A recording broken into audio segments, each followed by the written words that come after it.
Hello friends, welcome to FDR India. Telangana government has come up with a white paper on state finances. It has some important facts and analysis that we all should be aware of and be concerned. Earlier this year, FDR had produced a study of its own, Preserving Growth Momentum, a politically viable framework for fiscal prudence, where we've talked about these issues in detail and also given a way out, a politically viable framework, so to say. This is available on our website for free. You can log on to www.fdrindia.org. You can go through at your own will, discuss among yourself, come up with questions. You can ask questions directly to us. Now let's talk to Dr. Jayaprakash Narayan about the white paper. Hello, sir. Hello, Ankit. So my first question to you is, governments have changed. It has come up with a white paper. Would you commend this current state government to be transparent right now? And would you encourage that other state governments also come up with a similar white paper? No, transparency about money is very important because the most important function a government exercises on behalf of the people is managing our money. What is the source of money? They get our tax revenues. Right. Or they sell our assets. Or the investments we already made earlier on behalf of the people. If there are some profits and dividends, they'll get that money. Now, the expenditure has to be incurred from either these sources of revenue or borrowings. So what is the money they're getting and how are they getting? And how are they spending? To what extent is the spending benefiting us as a people for our collective needs? Unless we understand, the government is not accountable. So the most important source of accountability is financial transparency. Right. Now, unfortunately in the country, many state governments are not financially transparent. They're either inflating the numbers or deflating the numbers. Typically, they show very high revenues and therefore capacity to spend a lot more money than they actually have. Right. Or they do not show the borrowings. They have what are called off-budget loans. So officially they show in the budget what is the borrowing. Then it's easier for us to understand. But they show it separately as special purpose vehicles and other undertakings for which there is no revenue stream. That means the government actually has to pay back. But they pretend as if for some time, until the issue comes to the fore, for some time they pretend as if it's not a government's debt burden. The third is they defer the liabilities. What the government owes to the contractors, to the employees, to suppliers, etc., it is legally enforceable. You have to pay. But they defer the payment. So in effect, it's a deferred public debt. It's not showing in the accounts. So these are the three stratagems by which state governments in particular are concealing the financial position. Union government is better. Yes. It used to be terrible earlier, but increasingly there is transparency in union government accounting. Therefore, there's not much of a discrepancy between what they initially show in the budget estimates and what finally is either collected or spent. Similarly, there is not much of an off-budget borrowing in union government because all the borrowing is very transparently displayed. There may be some amount of unpaid bills, but it's not much. So union government has acquired some degree of financial discipline, but the states still are a little careless about this. And unless we bring clarity to it, because we must understand, about 65 to 70% of expenditure, about 65% plus, is at the state level. Most people think that the government of India is what is spending money. No. Much of the government of India's money is actually transferred to states. Take, for instance, 23-24. More than 20 lakh crores of the government of India's revenues are transferred to the states, either Finance Commission devolution or other grants and so-called centrally sponsored schemes. Together, it's more than 20 lakh crores. And after that is transferred, the government of India's revenues, actually what they raise by way of taxes and cesses, the balance is only about 15 lakh crores. So the majority of the government of India's revenues are going to states. And because of that, of the total expenditure of the government of India, governments in India, union and states put a general government expenditure in the country, about 65% is by the state governments. So unless the state finances are very transparent, and unless we take steps to protect the future, we will be in serious danger. Right. So let's talk about these the details in this report, and we'll go issue by issue. The first thing that they've talked about is the gap between budgeted expenditures and actual expenditures. Now, they've said that the gap is around 82%, meaning 18% is what was not spent. Or so, is it? My question to you is it only lack of budgetary dexterity, or the issue is real? No, governments feel compelled to show that they have taken up so many projects. They are doing so many wonderful things. Now, they have to allocate resources. If I say I'm taking up this project, I must show the money. Then I must show where the money is coming from, because the government at the state level or the union level is committed to FRBM Acts, Fiscal Responsibility and Budget Management Acts. There is a ceiling on the borrowings. You cannot borrow more than that. And therefore, you have to inflate the revenues. So what they typically do is, they show more revenues than they actually are going to get. And therefore, the total money available, including borrowings, is enlarged. And therefore, the programs to which they are committed, there is money available. Right. Now, in reality, you will not be able to raise that revenue. In every budget, the finance minister, typically in a state, says, now we will somehow improve efficiency, reduce corruption, and therefore raise more resources. It's a standard statement. Or a party promising all kinds of things to the people before the election. When the opposition or the media or somebody, they ask them, look, where is the money? They'll say, no problem. We'll raise more revenues, not by increasing taxes. They never say that. We'll raise more revenues by efficiency and reducing corruption. Or they'll deflect the issue and say, when there is so much money available in the banks, that's nothing to do with the government, to write off some accounts, bad debts, why can't we do this? So somehow or other we deflect on the issue. What we must realize is, in the modern world, money is the ultimate reality. You like it or not, for a family, for a company, for a country. Money is the ultimate reality. Unless we actually have respect for numbers, and unless we are thrifty and use the money wisely for the future, we'll always be in difficulties. And because there is a recklessness in short-term welfare measures, individual welfare measures, at the cost of the long-term public good, and because the governments want to show that they are doing some wonderful things, there's a temptation to simply show in the budget numbers. But very often you don't have the capacity to spend that money, and therefore there is always a discrepancy. Typically in India, there is a 15 to 18% deficit in states between the budgeted figures and the actual expenditure. That means budgeted revenues and actual revenues. That's really the difference. Because the borrowing, by and large, is constant. There is a certain percentage of the GSDP that does not change much. And Government of India has control over it under Article 293. For every debt, the Government of India has to approve. As per norms, it's not because I like your face, I like your party. There are certain rules, fiscal rules. And so revenues are inflated, expenditure estimates are inflated. So, but sir, in some states, there's not a deficit, but there's an surplus. Let's say they talked about a Rajasthan state where the actual expenditure as a percentage of budgeted expenditure is 116%, which means over the budgeted expenditure. So, is there a way out for this? No, first of all, from 1 year, that if I am not mistaken in the white paper, they gave 21-22 figures. Right, yes. Remember, that's the height of COVID. 2021, 21-22 height of COVID, when the revenues have fallen and the expenditure has gone up. Right. And Government of India also loosened the purse strings by giving extra, by releasing extra money, by spending more money by a variety of means, by also giving the states some extra facility to borrow. Right. So 1 year, some states, they showed reasonable estimates. Expenditure actually matched the estimate. It's good, but we don't know whether there's a historical trend or not. Right. But obviously, some states are a little more careful. The finance bureaucracy and the finance minister and the government, they're trying to adhere to the actual numbers. Some states are more tempted to inflate.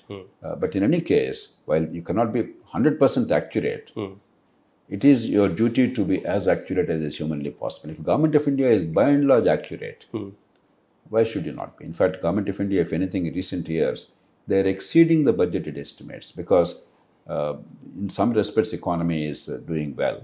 And therefore, tax realization is higher, a little more than what's budgeted.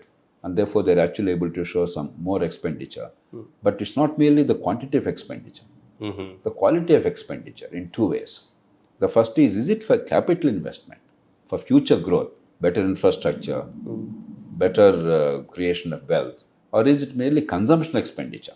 Is it for current day-to-day expenditure? That is, first is the quality of expenditure, how much you are spending.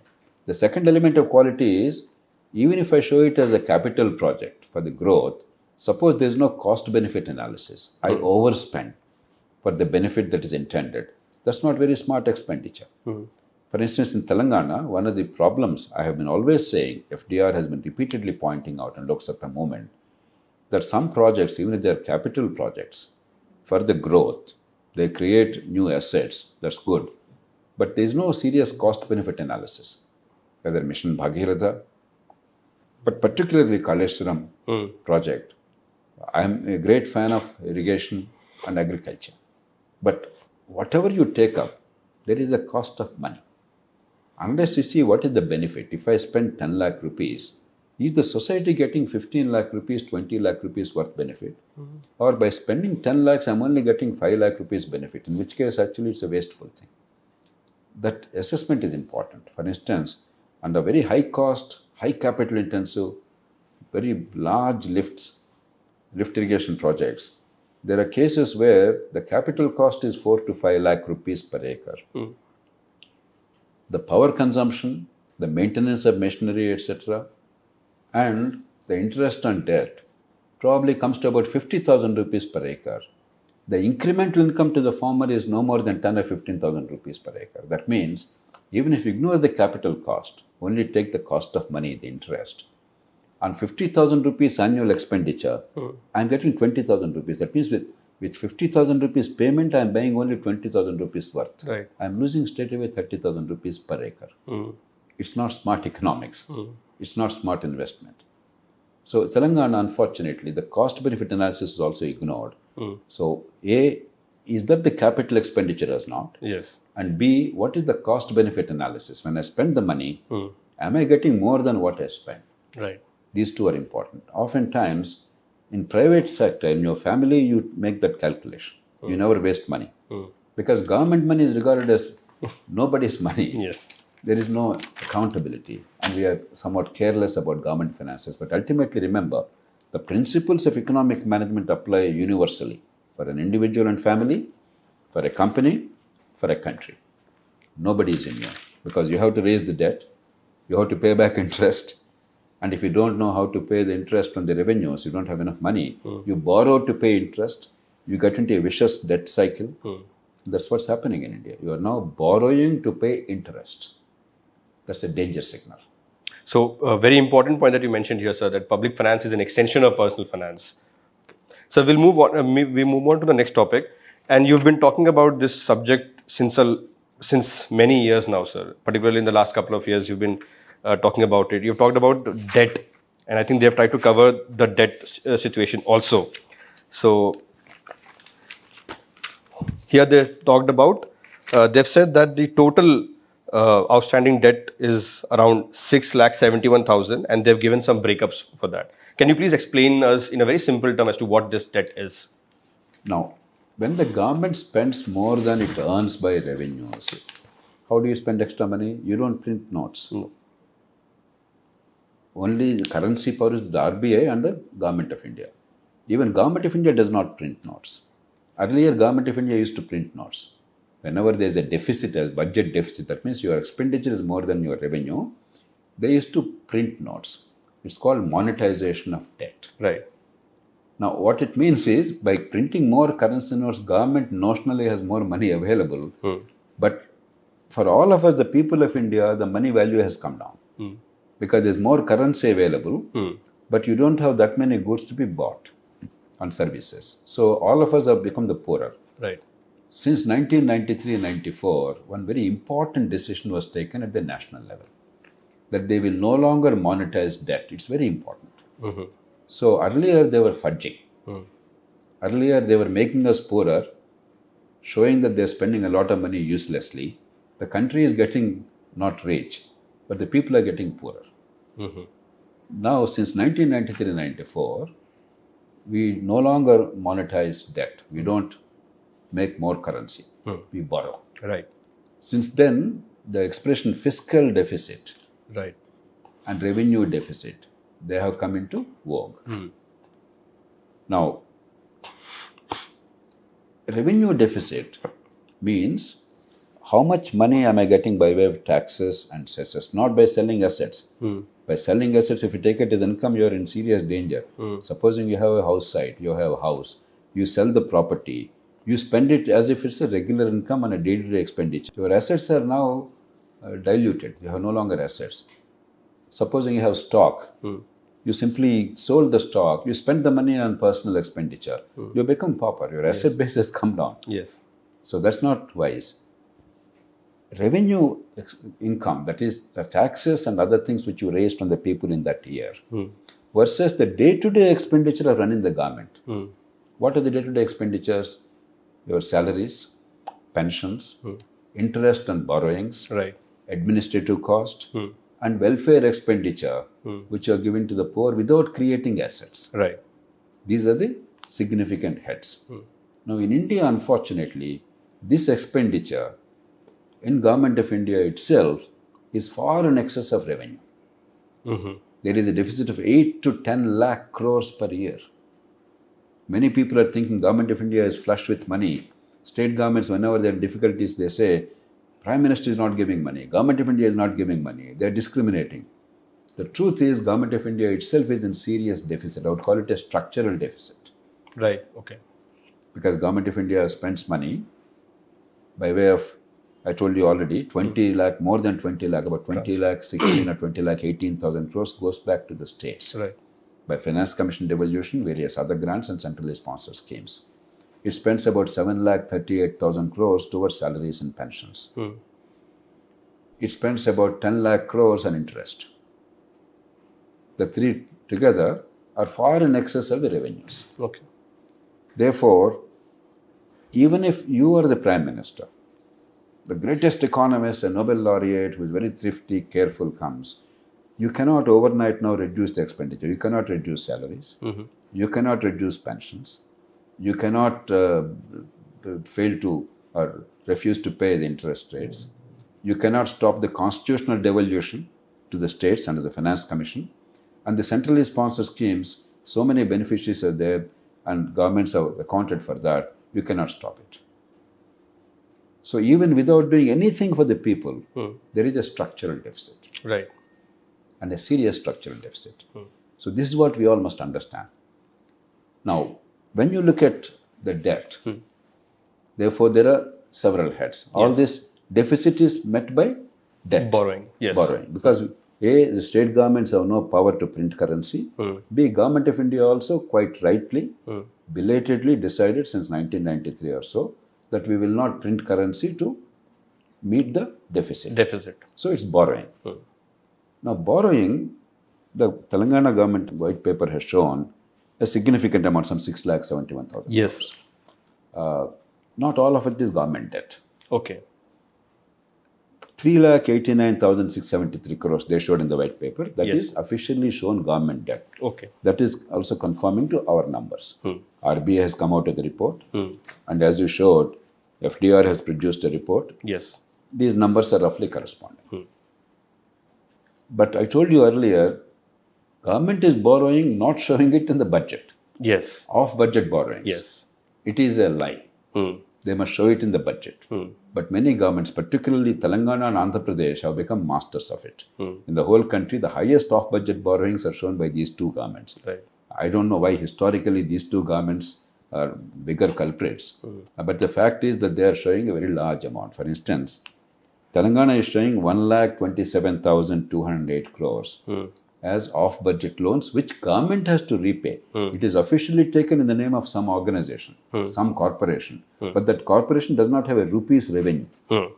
Government and government alone has to repay. In any case, there are government guarantees to repay. There is no choice. Otherwise, that money would never have come. That is government debt.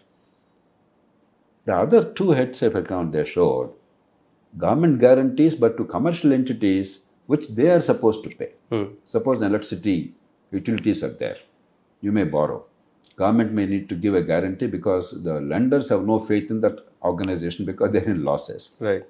Then government guarantees may be there, but if you manage the sector reasonably well, the expectation is that the government budget will not have to provide for that. It will not go from tax money, because if electricity sector is managed well, then your income must be more than adequate to meet your costs, including the interest payment, etc., or debt repayment. So ideally, that's not a government debt. But in reality, some of it may be government debt. It depends on the way you manage it. With free power, with bad management of distribution of power, suppose, and with low tariffs, you're not keeping the tariffs are not keeping pace with the costs, or with increasing free power not only to agriculture but also to other sector. For instance, now Andhra Pradesh government has announced 200 units of power free, Yes. etc., etc. Now, supposing all this money is not made good by the government to that organization loses the money. And the organization has no capacity to repay the debt. Debit. Okay. Ultimately, government has to repay the debt. Right. So, we don't know how much of it will be the government debt. But officially, right now, it's not government debt. Okay. There is some other item that is without government guarantees, the commercial entities borrow. Unless we go into details, we cannot really come up with a specific answer.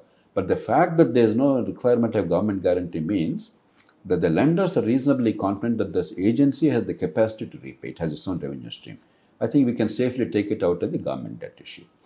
But there's one thing which is not covered in the white paper: unpaid bills. Okay.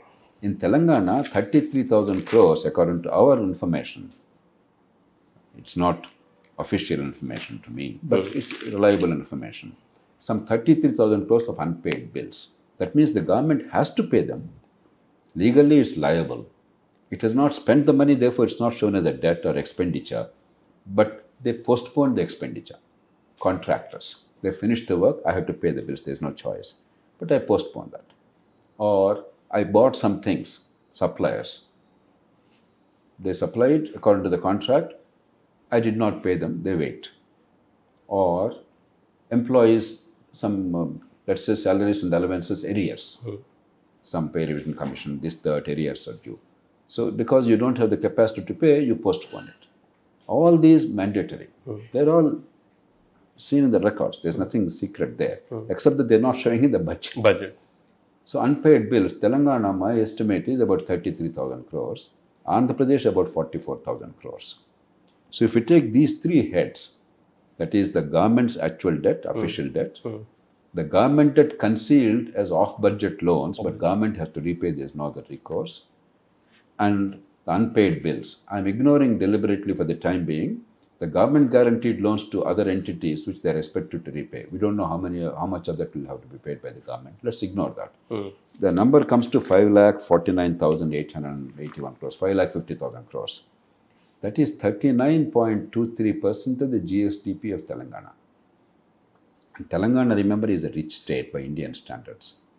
It has the third highest per capita income after Sikkim and Goa. Actually, the highest per capita income among larger states. Sikkim and Goa are very small states. And Telangana has a big city which is a revenue earner. And relatively speaking, compared to the big city economy, a smaller rural area. And despite that, the FRBM norm is typically the state should not exceed 20% of GSDP as debt. On occasion, we go up to 25. We are coming now to 40. And Telangana had the largest surplus in 2014 in the country. 14th Finance Commission estimated that in the next 5 years, if we take an estimate of revenue and expenditure, Telangana would probably have 1,16,000 crores surplus in 5 years, highest surplus in India. A state with the highest surplus in 10 years' time not only have wiped out the surplus, but we have also increased the debt to an extent that it is now nearly 40% of GSDP. There are some other states which are much worse. That doesn't mean Telangana should be in that bracket, because Telangana has great advantage of Hyderabad city in a relatively small state. Andhra Pradesh is now at 46% by this kind of a calculation. Officially, they are showing only about some 36-37%, but actually if you include the off-budget loans and the unpaid bills, it was 46% by my estimate. There are states like Punjab which are exceeded 50%. They are close to 55%. Himachal Pradesh is very high. Rajasthan is close to 50%, more than 50%. And what it means is ultimately you have no capacity to repay. Recently, only this week, the IMF has publicly stated that the general government debt, whether it's the union government or the states, is government. For our purposes, because there is a federal system in India, we're talking about state government and union government. But from the country's point of view, there's a government debt that will soon exceed 100% of the GDP. It will exceed GDP. That means the servicing cost will be very high. For those who are interested, what it means is, remember, the debt, the interest rate will be probably about 8 to 9%. Actually, many of the off-budget loans, Yes, sir. some of the states are paying 10 to 12% interest rate. Even if you assume an 8 to 9% average interest rate, that means if GDP and debt are equal, about 8 to 9% of GDP is going by way in interest. Now, what is the total revenue of the governments in India, union and states put together? This year it's about 18.5% Half of it. of GDP. Nearly half of the total revenues of the country, the governments in the country, they're going to repay the interest alone. I think we should have alarm bells ringing. Imagine a family. If your monthly income is, let's say, 50,000 rupees, if 25,000 rupees you are paying back as interest and debt, not even repayment of debt, interest and debt, are you not in trouble? Big trouble, sir. Because you can't meet the day-to-day expenditure. You borrow further to survive. And therefore debt increases and interest burden further increases without increasing the revenue. And that's where governments are in danger of getting into. We have to wake up now. Only thing is, these problems will not appear as a dramatic crisis today, but there is a tomorrow. There will be a dramatic crisis tomorrow. That's what happened in Venezuela. It's what happened in Zimbabwe. It's what's happening on a smaller scale in Pakistan and Sri Lanka. India is not an exception. No country is an exception. We have a robust economy. Our people are very thrifty. And in some respects, we're doing well. But if you take the public finances, I think there is tremendous need for disciplining ourselves and making sure that A, we don't get into deeper debts, we don't excessively spend for day-to-day expenditure, and we balance the individual welfare measures with long-term growth, infrastructure development, and wealth creation. Increasingly, many parties, unfortunately, are resorting to short-term individual welfare measures at the cost of the long-term growth, long-term asset creation. That will be a disaster for the country economically. It will be a disaster for the poor because the poor will continue to remain poor. They will never come out of poverty. Because the only way out of poverty is employment and incomes. The only way of getting employment is good quality education with skills and good quality health care. And economy growing, investment being promoted, infrastructure being built. There is no other shortcut. If you think that poverty will go by simply printing notes and distributing notes, a disaster is going to happen. So not to be the glass half empty kind of a person, but I want to mount troubles on you. Next, we move on to expenditure on salaries and pensions. The burden has been increasing, sir. Financial year 2022, the total salaries was 34,000 crores, as opposed to what was in FY 2015. It was 12,000 crores then. So almost 3 times now. And pensions, then it was 17,000 crores. Now it is around 48,000 crores. Total, they're saying that it takes up about 38% of the revenue receipts. Add to the interest payments that you were talking about 70% of the total revenues going towards salaries, pensions, and interest payments. You've talked about old pension scheme also. Some states are going to 120%. Because Telangana is a richer state, thanks to Hyderabad, it's at 74% or so. Some states, Andhra Pradesh is 121%. Average in India is 120%. Some states have gone to 206% if you take the state's own revenues. The state's own revenues, excluding the Government of India's transfers. Some states have gone to 206%. If 100 rupees is what you're getting as revenue, 206% you're paying salaries, pensions, and interest payments. If that is not a danger signal, if a red flag does not go up, I don't know when it will go up. So we have to quickly wake up. But there's no need to panic. Even now, if we wake up and start thinking and acting carefully. Luckily, we are a growing economy. If the growth momentum continues, that means you invest enough money for the future. If you have better education in terms of skills, not merely bogus education and expenditure. We are spending enormous money in the country on so-called education. I must be very blunt. Most of it is unproductive. The children of India are not getting any skills from that. It is bogus education in the most part. And even the poor families are forced to send their children to private schools, spending money disproportionate to their income. And even in private schools, because the educational system is in disarray, the outcomes are not good at all. They are a little better than in government in general, but they are not much better, except a few high-end private schools where parents take care of the children at home and all that. So we have a deep crisis. The only way out of poverty is investments, economic growth, job creation, skills, healthcare, and productivity, preparing our people for the jobs. There is no other route, nowhere in the world. So that must happen. But at the same time, welfare is necessary. You cannot stop welfare because we are a poor country. And politically, if you say no welfare, democracy will not really be able to absorb that. But a balance, a reasonable balance is required. But guarantee 7-8% growth rate by doing whatever it takes to promote that growth and have some check on the welfare expenditure and stop the unnecessary and wasteful things and dangerous things, like, for instance, old pension system continuing into the indefinite future when India will completely go bankrupt, and have some control over wasteful expenditure. Government even today is behaving as if they are Maharajas. Government officials and politicians, they are behaving like Maharajas. No, we are a poor country. You have to set an example. You have to be thrifty. And every rupee spent must give value to the people in terms of goods and services. So you've made this point a lot of times that if the state governments shift to old pension scheme, there won't be money left with the government to give salaries and pensions. All this discussion will be unnecessary because there will be no government left as we understand. There will be anarchy. But that will happen not today.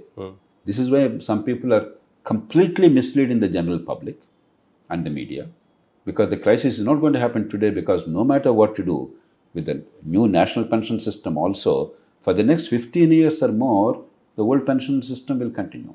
Even after that, it will continue actually, because the people who were appointed up to 2003, until the end of their lives and their family lives, family pension, they will continue to get under old pension scheme. That means it will continue for the next 50, 60 years. But if you move to the new pension system, national pension system, the funded pension, contributory pension system, what will happen is from 2035 or so onwards, as the people recruited in 2004 and afterwards begin retiring, the burden slowly tapers off. Right now, the burden continues to increase, old pension system. But later, it will not dramatically decrease, but it will taper off. Instead of graph going like this, it will taper off, because the new retirees, the government exchequer, the budget will not have to spend money from the taxes, because that money is already provided for today by the employee and the employer contribution. Therefore, our children are safe.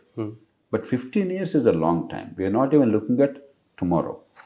When parties are making promises before elections, in 1 month's time they will come to power if they are elected. They are not even looking at 1 month hence. They are looking at today, this hour, getting the vote now. If you are not able to look at 1 month hence, parties' capacity to look at 15 years hence has diminished. That is our problem. But old pension system will destroy India, not merely the finances of the government. It will destroy India. It will guarantee perpetual poverty. It will guarantee collapse of all public services. India will become a basket case. I'm saying with all emphasis at my command. Because the danger will only be seen from 2035. We are all pretending it does not exist. It is shameful on the part of political parties, governments, and the media, and the middle classes to ignore an imminent danger just because it is 15 years away. So the next item on our list is related to what you are saying right now. They're saying that there's an increasing reliance on ways and means advances. It says that the total number of days WMA, that is ways and means advances and overdraft utilized, is 328 In 1 year. In 1 year. In a well-functioning government, there should not be a single day. Zero. In Telangana, it was zero. Oh, okay.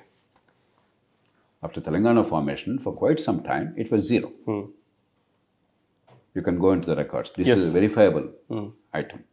Once in a while, there is a sudden splurge in expenditure. There is some delay in receipt of revenues. There may be one day. They are called overdrafts, ways and means advances. And there are rules that in a month you must not exceed so many days.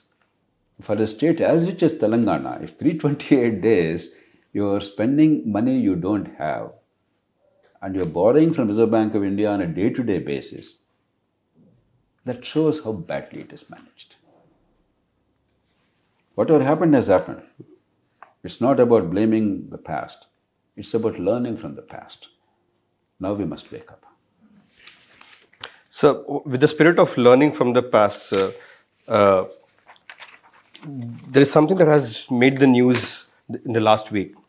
Kerala government has gone to the Supreme Court saying that the union government should not play a role in regulating the debt of the state governments. What are your takes on that? It is an unmitigated disaster if that request is honored. It is an absolutely uninformed view, dangerous view, destructive view. I don't want to mince words. Years ago, sometime around 2001, 2002, when, if I remember, I don't remember the year, but Jaswant Singh was the finance minister. That I remember vividly because I remember having stated publicly. Mr. Vajpayee was the prime minister. Mr. Chandrababu Naidu and his party TDP had a significant say in Government of India because they had at the time over 30 members of parliament, 33 or 35. And therefore the Government of India survived with TDP's support. At that time, somebody misguided Mr. Chandrababu Naidu. He made a similar public comment. He started talking about it. Then I publicly and strongly condemned it. Article 293 makes it the responsibility of the union to protect the public finances. There are two expressions used in the Constitution. One is the financial stability of India. The second is the credit of India.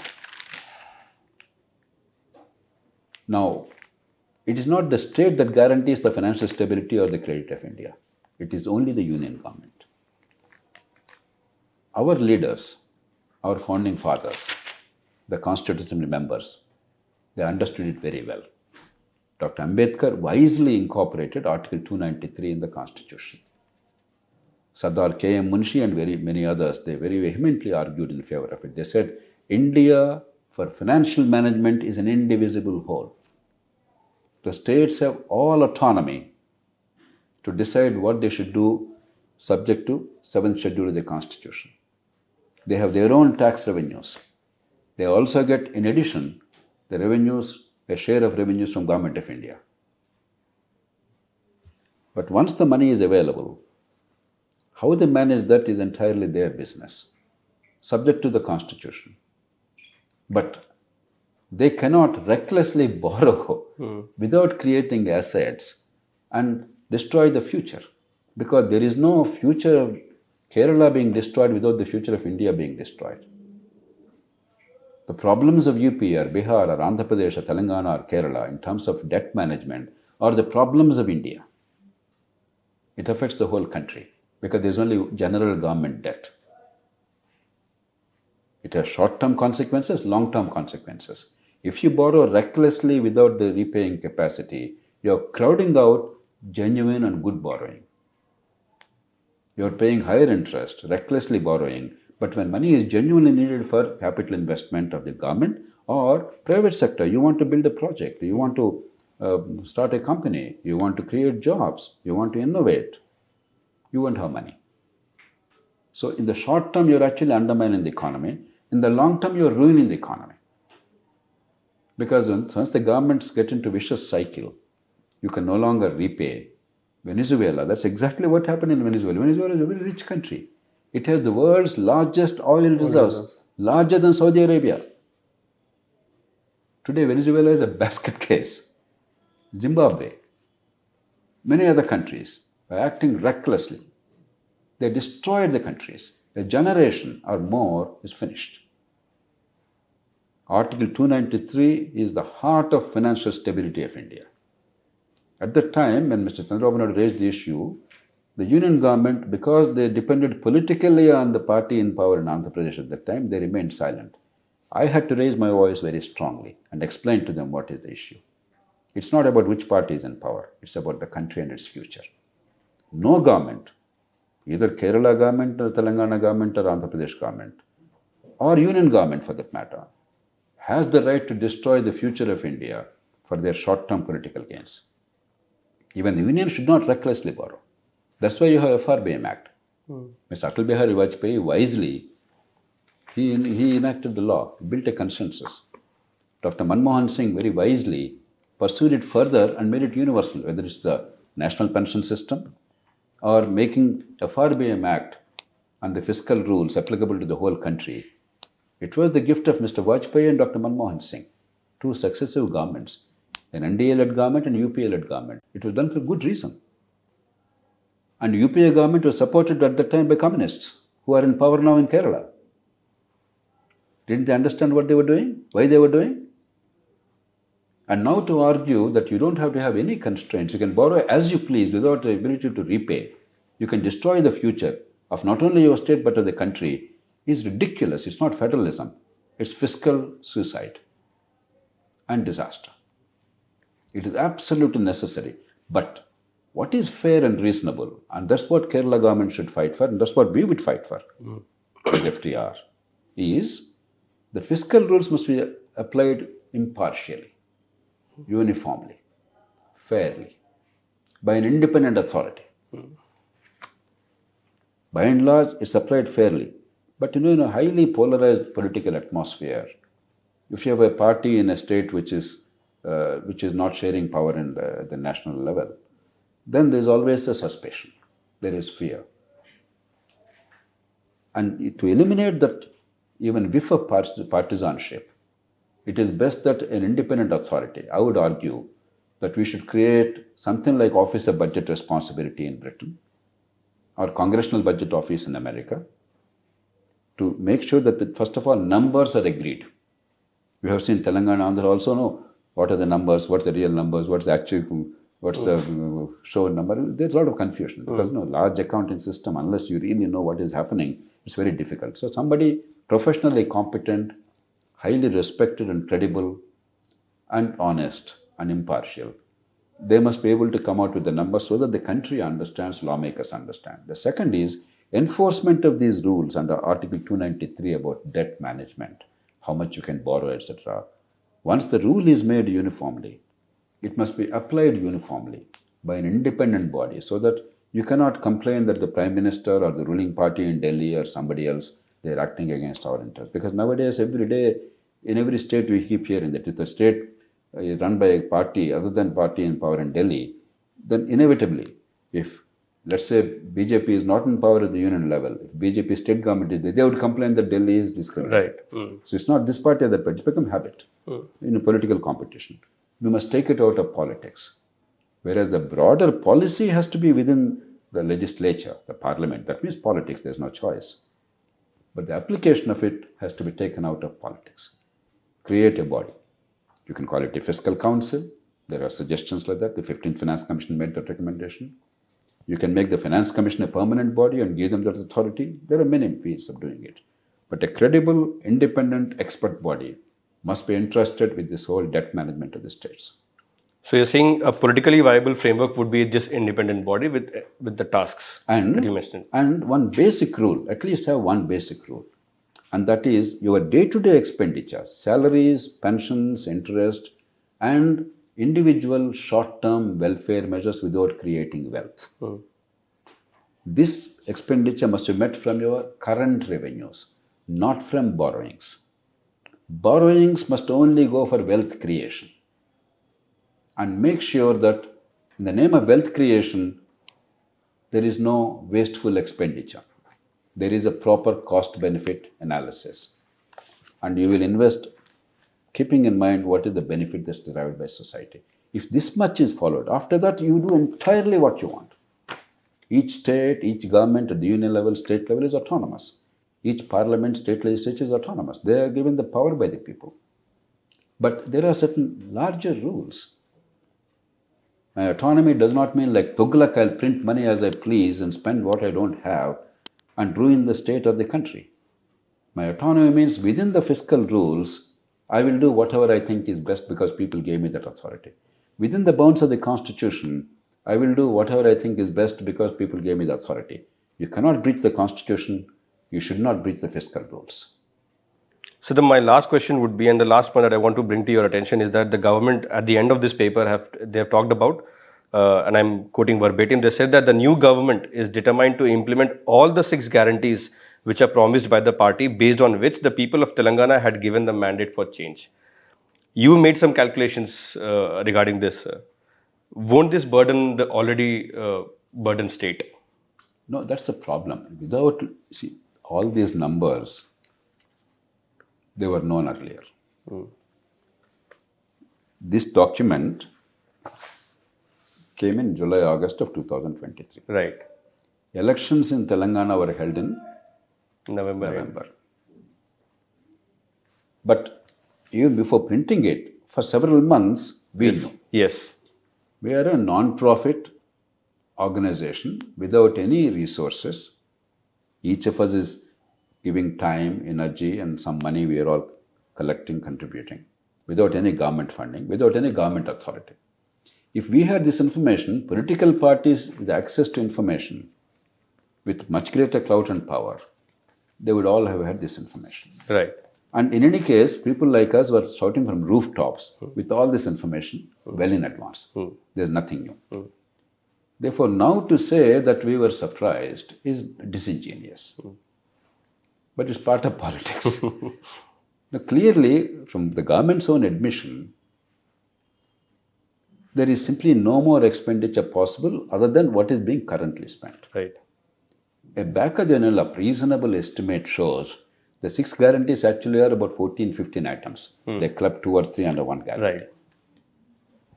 But a reasonable estimate shows that over and above the present expenditure on welfare, additional expenditure.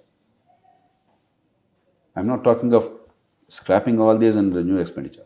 Over and above, because many guarantees build on the existing ones. Pensions are given, old age poor people. Already some 2,000 rupees is given. Now you're offering 4,000. Physically handicapped, already 3,000 rupees plus 2,016 rupees is given. You're offering 6,000. So the additional amount only I have taken into account. Raitu Bandhu, by whatever name it is called, already per acre 10,000 rupees or so is given. You wanted to make it 15,000. So the extra money. The additional expenditure incurred is of the order of about 60 to 65,000 crores per year. Only under these guarantees. But there are 2 other heads. You did not mention them as guarantees, but you gave commitment. You said, we will waive loans up to 2 lakh rupees for farmers. Now, saying we will waive loans up to 2 lakh rupees for farmers is a guarantee or not, that's a political determination. I don't want to get into that. But you made a commitment. You made another commitment called Dalita Bandhu. In my judgment, it was a badly conceived scheme. Dalits require all the support, but there's a different way of doing it to enhance their capacities and remove poverty and disadvantage. But 10 lakh rupees per family just being given. The government could not implement it except to a small number. They only did to 38,000 families, to the best of my knowledge and information. There are 22 lakh families who are entitled to that, Dalits and Adivasis. It will mean 2,20,000 crores. The Congress party offered 12 lakhs instead of 10 lakhs. So that adds another 2 lakh crores, another 20,000 crores. So 2 lakh 40,000 crores. If you take both these per annum, if you assume 20% of the loans are going to be waived and agricultural loans are going to be waived, probably about 10,000 crores per year. And by the calculation I gave in terms of Dalit Bandhu, another 40 to 45,000 crores per year. So on top of the 65,000 crores, you're adding another 55,000 crores. Total comes to 1,20,000 crores per year. This is additional. Additional expenditure. There is nothing you can cut. You can't cut down salaries. In fact, salary burden will increase because they have committed to significantly increase the size of government. Right. Recruit many more people. That's a big advertisement. One of the guarantees, incidentally. Yes. Pensions cannot be reduced. Interest cannot be not paid. There is no way. You cannot default. And day-to-day expenditure, you cannot curb it because you still have to run the government, no? You're required to consume electricity, water, fuel, vehicles, and all sorts of things. There's nothing you can cut down here. Maybe here and there in the margins you can save on the unnecessary expenditure, but that will be on the margins. And revenues will not increase dramatically. Expenditure will increase because every year salaries increase, pension burden increases, administrative cost goes up, interest burden goes up. Therefore, there is no extra revenue except to meet maybe the additional expenditure going to incur every year on these. So there simply is no money. My approach would be, my appeal would be to the government, whatever happened has happened. Elections are over. Now that you have come out with the white paper, honestly tell the people that you did not have all this information. Therefore, you made certain commitments in good faith. And you will, in good faith, honor as many commitments as are possible. You decide on the priorities. You appoint a committee of reputed economists. Let's say Dr. Rangarajan, the former RBI governor, former chairman of the Economic Advisory Council to the Prime Minister. Dr. Montek Singh Ahluwalia, former Deputy Chairman Finance Commission. Very eminent economists, reputed economists, they are there. Constitute a committee. Let them do deeper digging. Let them advise as to what are the welfare programs that will be productive, that are desirable, and that are possible within the financial constraints. Implement them well. And then there are many other things where money is spent but benefits are not flowing. You are spending a huge amount of money, 25,000 crores per year on school education in Telangana. But the school education outcomes are appallingly bad. With the same money, without spending a rupee extra, if you really pay attention, you can improve the quality of educational outcomes for all the poor children in government schools. You can improve healthcare with very small expenditure. You can eliminate corruption or reduce corruption on a day-to-day basis with citizens' charters, better implementation of Right to Information Act. Right to Information Act is implemented very badly in the state. You can bring in genuine rule of law so that might does not become right. People actually get justice. You don't require money. You require to change the way institutions function. There is a lot that needs to be done in the form of good governance and wealth creation. And you continue the one good thing that has happened earlier, the last 10 years, that is promoting investment, building infrastructure. Definitely, whatever be the faults of the earlier government, they promoted investment, they built infrastructure, and they created a growth momentum. You make sure it continues and make sure that that spreads, not merely limited to Hyderabad city, but spreads across the state by building small towns, making them hubs of economic growth, and making sure that the villagers have employment locally, particularly those with low skills, and there is an integration of the urban economy locally with the rural economy. So there's a lot you can do if you really care for the state and its future without spending too much money. And I hope the government takes stock of the situation and they have started on the right note. They are acting with some degree of sobriety and responsibility. They have transparently come out with the numbers. It will be contested hotly in the assembly. That's the way it should be. The truth ultimately will emerge. Take that into account. Forget the past. build the future responsibly, in a very fiscally responsible manner, in a productive manner to enhance the growth and investment and to create employment, not in government jobs, but genuine employment by economic growth and incomes for the poor and better services for the poor. That is the way forward. And I hope the government in this state, and in fact that applies to every single state in the country, because states are where the governance is. It's the state governance that actually touches people, not the union. And if the states behave in a responsible way, with love for the future and the next generation, then the country has a future, because we have a growth momentum in the country at large. The time is now ripe. Whatever happened has happened. We must act responsibly and balance welfare with development. Thank you, sir, for putting things into perspective and giving us a way forward. To our viewers, I would recommend to read this book. It's available freely on our website, www.fdrindia.org. And I would recommend also to watch this video entirely and again multiple times so that you understand better and ask us questions. Thank you.